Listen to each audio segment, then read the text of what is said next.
Today we are putting together one of the toughest vintage Star Wars playsets, the Ewok Village. I'll take you step by step on all the parts you'll need, how to assemble it, and care for it. This playset has so many parts. I'm like dropping parts everywhere. I must save my friends. The net set. Dear me. It's C-3PO, Logray, and Ewok Village playset. Action figures each sold separately. You have to put it together. Released in 1983 for the Return of the Jedi line of toys, it retailed for $19.99, which in today's prices with inflation is $54.74, which in my mind is a great value considering the prices of action figures today. For the full history of this playset, there is a video in my description that takes you through all of it. But for now, let's go over all the items that came inside the box to make sure that when you get one, it's complete. Starting with the heavy ply cardboard box, which has photo art on the front and line art on the back, with photos of the playset features on the side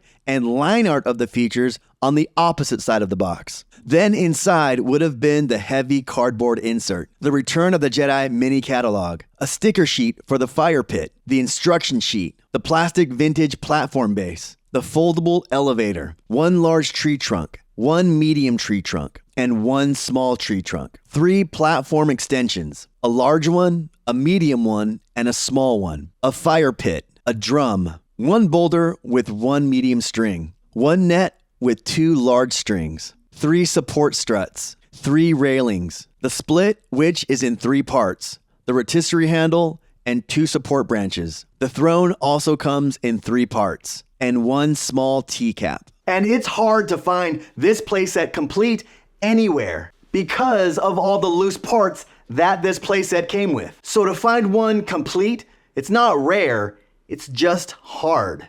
So getting this playset home, I did my usual cleaning routine. I dusted the whole playset with canned air. Then I wiped down with a fragrance-free wipe, and I let that air dry out of sunlight. The materials that I use for cleaning are down in the description of this video. When I get playsets from brick and mortar stores, they usually have been sitting on the shelves for a while and have collected dust, even inside the box. You can honestly feel the dust film when you first inspect the toy. Usually sellers at these brick and mortar stores won't clean these unless they're also posting these online to sell like on eBay and have to represent the toy in as perfect shape as possible. And since this playset has a lot of pieces, it's also one of the hardest playsets to put together. Wish me luck. Attach the 3 identical support struts onto the bottoms of the large, medium, and small platform extensions. Attach the largest platform to the largest tree trunk, the medium platform to the medium tree trunk, and the smallest platform to the small tree trunk. Now, since my netting came stringed already, I would have had to weave the string through the netting myself in this pattern. I wonder how many parents and kids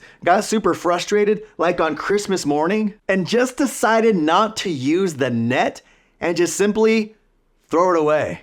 But once the netting was threaded, you run it through the underside of the platform through a designated notch, then it gets fed to the T-cap. Connect the ends of the strings by tying a knot. On the large tree trunk platform is a raised split peg. Run the end of the net string through this split peg and place the T-cap over it. You can pull the string to raise or lower the net, and you can cap the split peg with the T-cap to hold it in place. And after you've taken an hour just to gather your wits from setting that up, you can move on to attaching the main platform base to the tree trunks. There are notches that slide in and lock into place. Don't wiggle them too much or you'll break the fragile plastic clips that lock this platform into place. This also goes for the trunk platforms. This is 40-year-old plastic and very hard to replace. Next, place the fireplace in the center of the platform. Mine came already assembled, and most of them, bought in the wild, come this way today. Place the drum in the notch designated for it on the platform, as well as the 3 railings. To assemble the Spitfire grill, place the 2 split branches on the ends of the fire pit, and the rotisserie handle rests on these branches. You can then place an action figure, namely Han,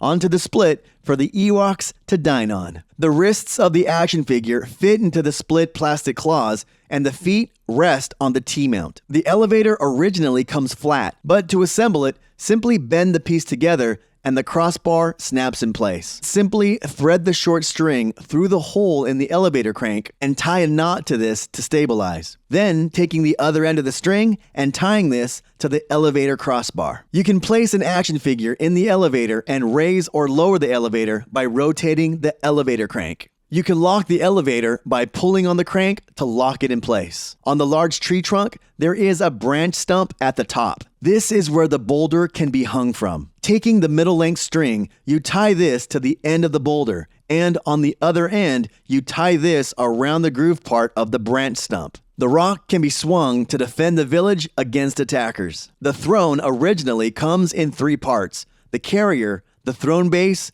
and the throne itself. But usually these days, it already comes assembled if you find this loose. And you can have the action figures, namely C-3PO, sit on the throne, while Ewoks or other action figures carry them around. And the final feature, the escape chute, where figures can escape the village in case of hazards, fire, or to get out of cooking duties. When it's all set up, it's one of the largest playsets in the vintage Kenner line, weighing in at 5 pounds, standing at 14 inches tall and 16 inches wide. Only the Kenner Death Star space station is larger. But first, these videos take a lot of time, effort, and resources to bring to you. So to make videos like this possible, there's links in my description that support my channel, like visiting my website to find my merch shop, as well as collecting supplies to keep your collection safe and displayed perfectly. Even by liking this video and subscribing to the channel, it helps me out greatly. I also would like to thank my supporters on Patreon, which you can join for as low as $2.50.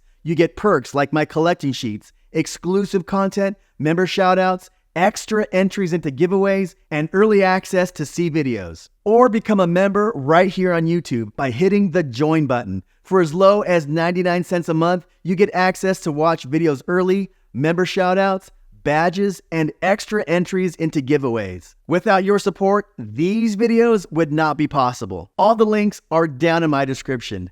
Now, back to the video. I have to say that once it was all put together, and once I had a chance to use all the play features and display all the figures on it, it was one of the most enjoyable experiences that I have had on this run. And as a huge Return of the Jedi fan, I mean, in 1983, I was only 6 years old. I was manic about Star Wars. And if I had this back in 1983, I would have been in heaven. Just because I could have replayed all the scenes on Endor with this playset. So the nostalgia factor on this playset is extremely high. And I think this is an essential playset if you're a vintage Star Wars collector, because of the fact that it shows so many iconic scenes within that movie. So we get to the negative aspects of this toy. This was the hardest playset that I have ever put together, just because it was so tedious. And I could imagine the parents who had to start from ground zero putting this playset together. I mean, especially tying that net together, as well as the many, many small parts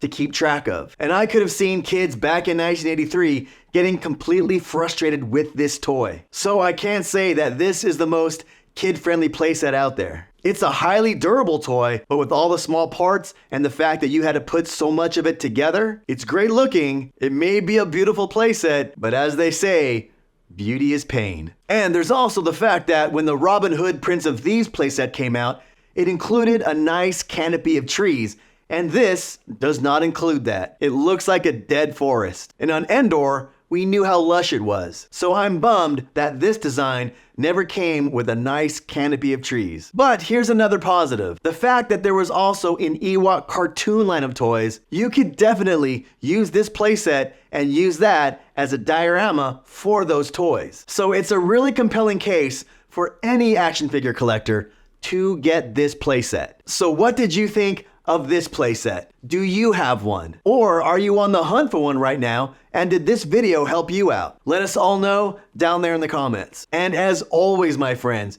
thank you, and I will see you next time. This playset has so many parts. I'm like dropping parts everywhere.